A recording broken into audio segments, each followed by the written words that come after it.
It was a cool, crisp March day.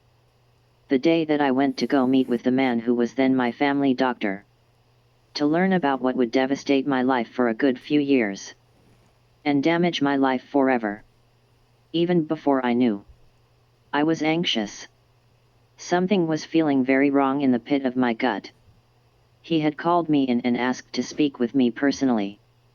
After I'd requested a copy of a report that had been written by a psychiatrist. I had been talked into going and speaking with a psychiatrist, Dr. Sims, about my struggles which were pressing at that time. I had been struggling with anxiety and becoming reliant on pain medications too often. Because my chronic pain was increasing. I still needed to remain productive and be a mother. My kids were only 6 and 7 at the time. Regardless of all the factors and concerns that I tried to communicate, the consult did not go well. And I knew it. I was reaching out for help because I was genuinely worried that the use was getting out of hand because it was daily. And I was dependent. When I tried to stop taking them, I would feel sick. I thought I should go to detox. However, I now realize, in hindsight, that my case was not as severe as the usual ones seen. And I could have utilized the help of an addictions nurse to taper down. So at that time doctors and addiction nurses took me as being dramatic, rather than naive and trying to be preventative, which was what was really going on. I was then talked into speaking with Dr. Sims, by another doctor who was also skeptical and misjudging of my behavior. I am diagnosed on the autistic spectrum. And though I am smart, some areas of my emotional and social development have been behind. I was a lot more naive then than I am now. As I'm about to tell the story of, I had to be run through a paper mill of systemic abuse to learn the hard way. I know my health problems are as profound as they are because of this. I was very badly misunderstood. And the way that I was treated because of it devastated me so deeply. I am a sensitive, empathetic person. And I already had trauma. So the harsh discrimination, based on untrue or twisted things I might add, hit hard. I felt gaslit, self-medicated. And though at some points I was trying to fight the blacklist, at other points I was nearly giving up. Not sure I wanted to be here and incapable of taking appropriate care of myself. For half a decade, when I had medical problems, they were not addressed, and near totally neglected. I got thinner and thinner, sicker and sicker, from having anorexia because of my various problems with digestion, food reactions, and malaise from flare-ups that would take my appetite away, because I wasn't getting appropriate treatment for anything at that time. They were starving me of medical care. And so I was starving. It took a heavy toll on my already sensitive health. I ended up a frail 85 IBS. Ash gray and yellowish, a color my dad called sallow, by the fall of 2016. It wasn't until I got very sick and one respected internal medicine doctor began listening to me. Because my appearance and demeanor were alarming. I was so sick and weak. It was traumatic. And I feared for my life. Then, I begged one internist for help and he listened. I responded positively to the right medications which I suggested based on my research about my condition. It was only then that the medical system began to accept that I am actually sick with complications of Ehlers-Danlos syndrome, which I could not possibly cause myself, and that this is the factual situation. They further accepted it when I came back from the USA in 2018 diagnosed by a neurosurgeon with unstable discs in my neck. Until then, however, I went through a nightmare from hell in the form of structural violence at its finest. That nightmare caused my problems to be as bad as they are. I know it did.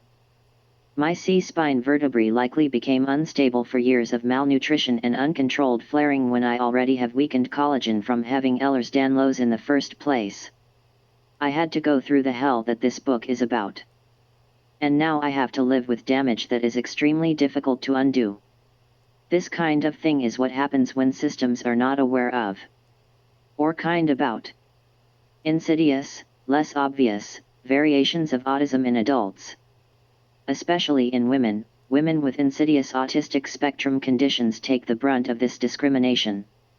These professionals, if you can call some of them that, are poorly educated when it comes to recognizing the behavioral traits of autism in adults, when it's more subtle and the person is more verbal.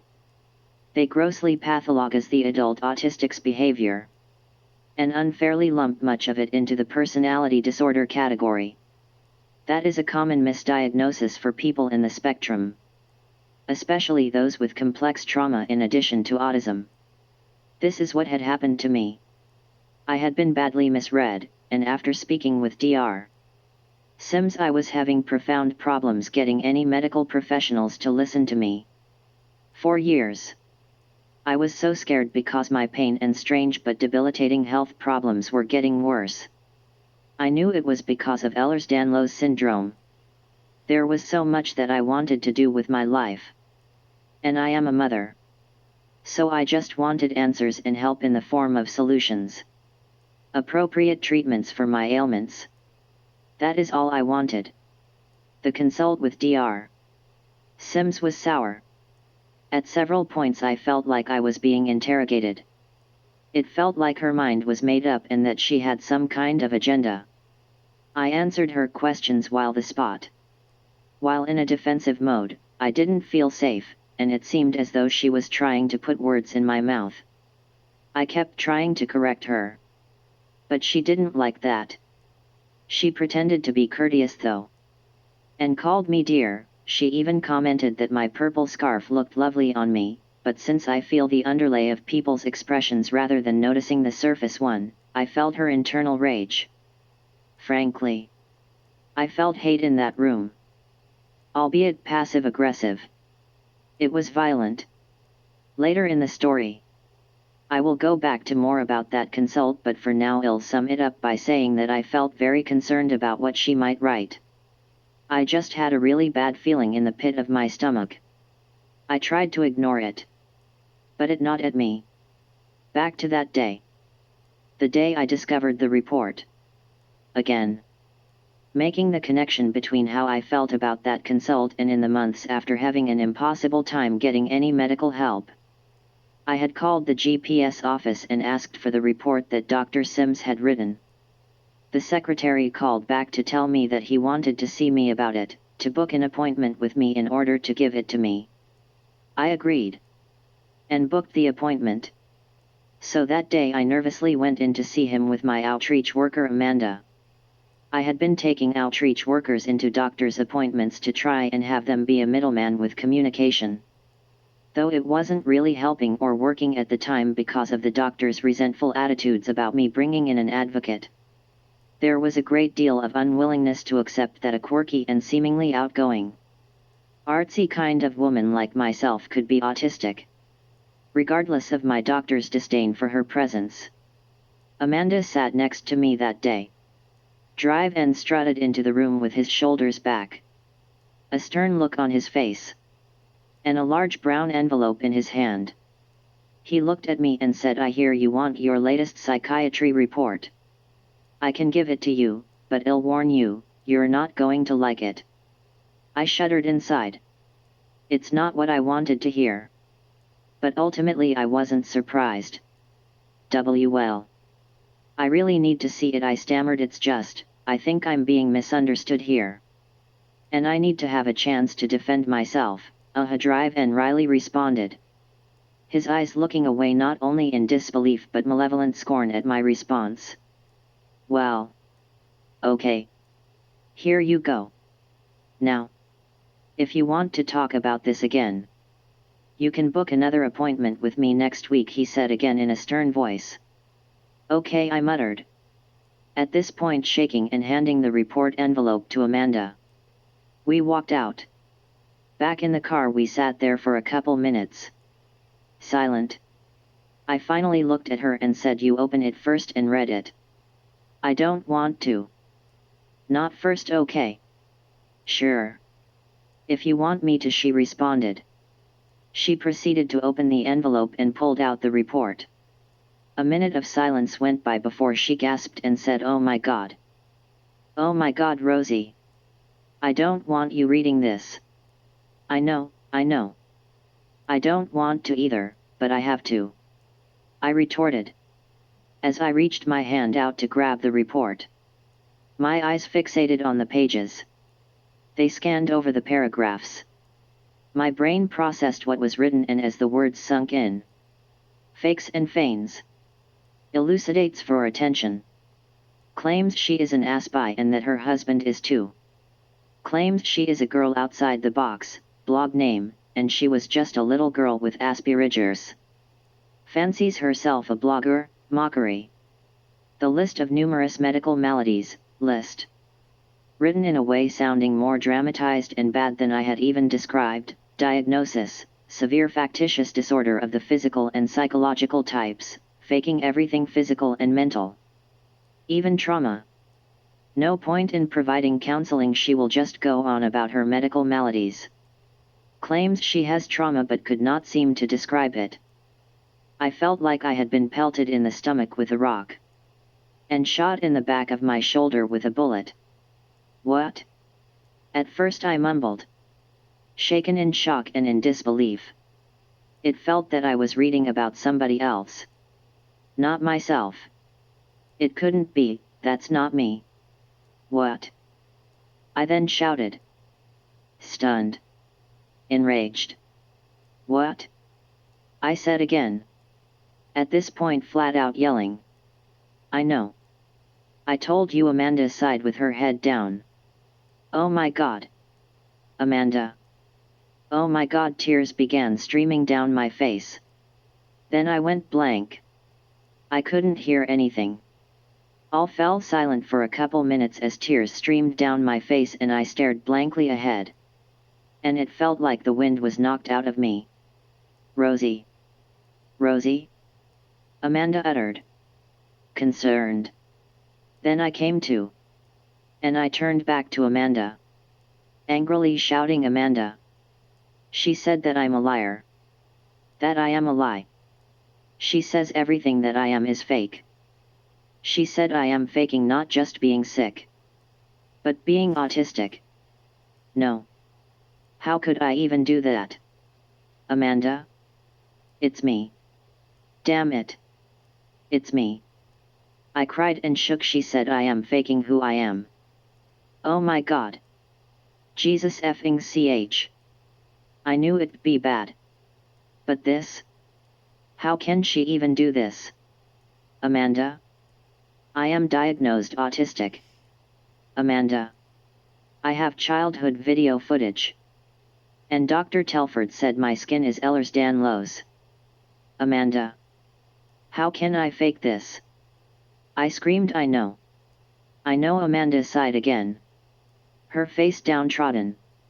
Okay. So now everyone thinks this. Everyone's gonna think this. Do you know how bad this is for me, Amanda? Do you know how bad this is? Dear God. I was wailing at this point. I was crying like a baby. I paused again. Let's just get you home. I think you need to go home so you can be upset there. And call anyone if you need to, Amanda responded sadly. As she started the car to begin driving. I was losing it. I was falling apart. Filled with streaming emotions of terror, confusion and rage. We were midway back to my house on the road when I broke down again from wordless tears. It's not okay. I yelled. Aggressively hitting the report with a pointing finger. Then. I just began melting down. It's not okay. It's not okay. It's not okay. It's not okay. It's not okay. I just kept screaming and slamming the report on with my fist on the dashboard. With people in other cars shocked and gawking at my behavior. As Amanda would later tell me. So Amanda decided to turn onto a quiet road. I was devastated. Enraged and out of control. I had already been through and survived a lot in my life. A lot. And was still going through things. But now, this woman was denouncing all of it as not valid, not real, and not worth helping, with intent to spread that BS notion in my public medical file to every medical personnel I would ever meet, so they would believe it, discriminate, and based on that choose to not help me. This could even be dangerous. Oh my God, this is not okay. I need help. I have Ehlers-Danlos and it's serious and it's genetic, and you can't fake that. All I was doing was asking for the right help. Now I am blacklisted.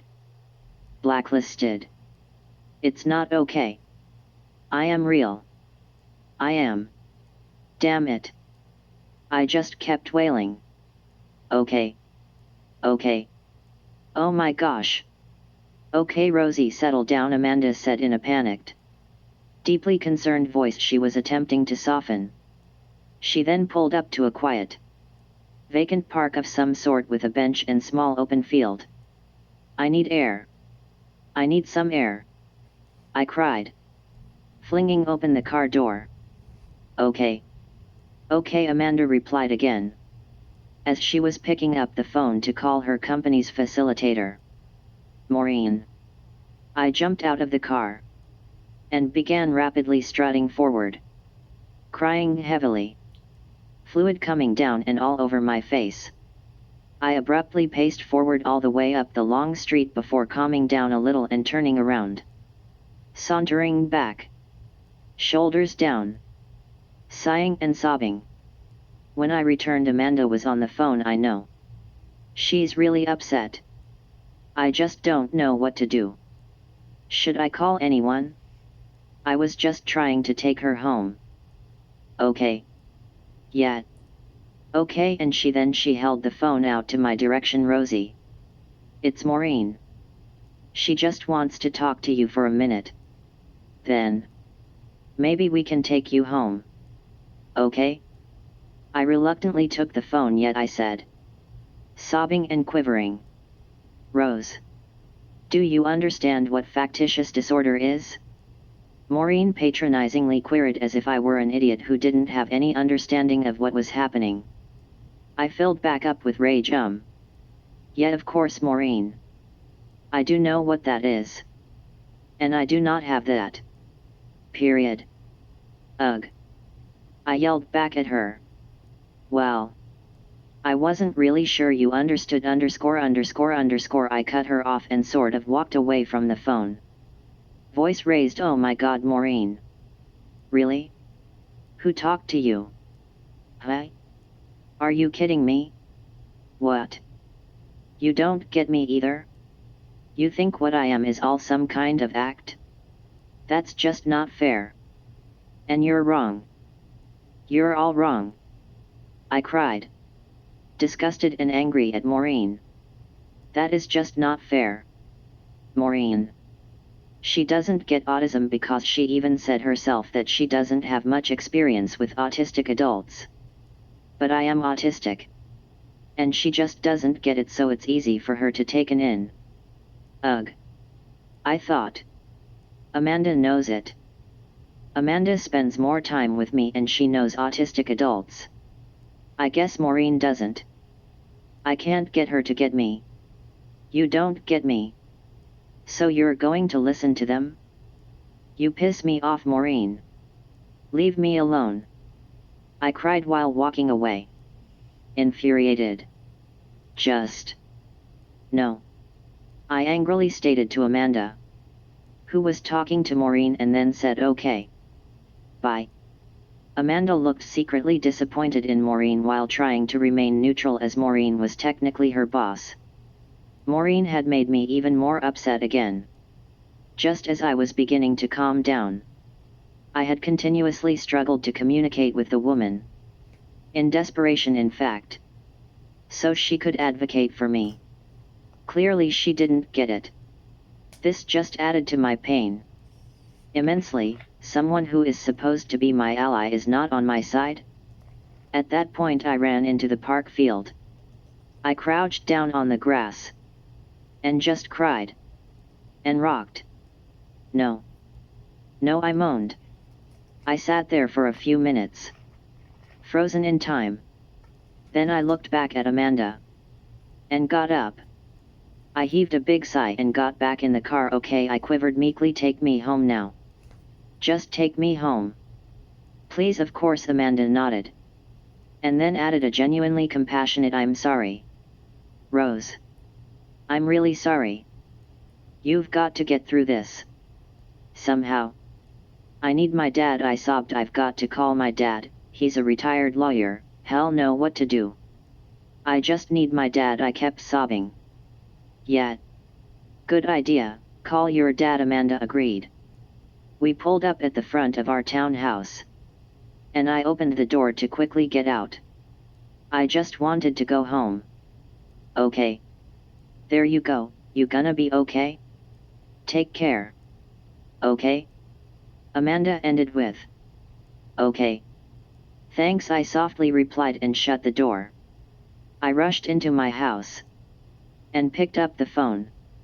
What's wrong? Said my husband, alarmed by the look on my face and that I had clearly been crying heavily. I'll tell you in a minute, okay, I retorted as I picked up my phone to call my dad. The phone rung, and then rung again. On the third ring, my dad picked up. Hi, he said casually. Daddy. I whimpered in a voice way out of character to my usual greeting. My dad responded with concern. What's wrong? What happened? Honey? Oh my God. Dad. Oh my God, you won't believe what they're doing to me. What she did. I proceeded to tell him everything, albeit in a pressured, urgent, somewhat erratic manner. Oh. Honey. This is wrong. We know this is wrong, it's a character assassination. My dad declared. I know. Dad. I know. It's not okay. I cried again. No. Honey. It is not okay. It is not okay at all. We will deal with this. We will rectify this. Somehow. For now. I need you to know who you are. And be strong. Okay, I whimpered again. I'll try. Just get some rest for today. We'll talk tomorrow. And have a meeting in the next couple of days, so we can assess what went on here and what we're going to try and do about it. Please just get some rest for now. You've been very upset. My dad iterated in a soft voice. I'll really try, Dad. But I'm just on edge right now. Okay, I sobbed back. Well. Please try your best. I love you, okay? Love you too. Bye. I hung up the phone. What's happening? My husband Nelson said from behind me. I silently handed him the report. And after a few minutes of more silence, what? She's effing crazy. She's simply crazy. Nelson angrily declared, and I know what you went through. I even saw some of it. What the actual F? Nelson cried. And Nelson tends to be even keel and usually not that reactive. But this was different. I know. I know, I muttered. She can't get away with this. He cried. Well. She did, honey. She did, I responded. Well, have a meeting with Dad in a couple days, I said. Please. I just need space. I'm just devastated. Okay, he responded in deep dismay with his head down as he walked out of the room. I leaned over on the table and put my head in my hands. Tears fell on the table. I put my hands together and leaned on them. In a praying stance. I thought to myself, they're trying to throw me under the bus. No. They have thrown me under the bus. But somehow. I have to get out. Out. Not under.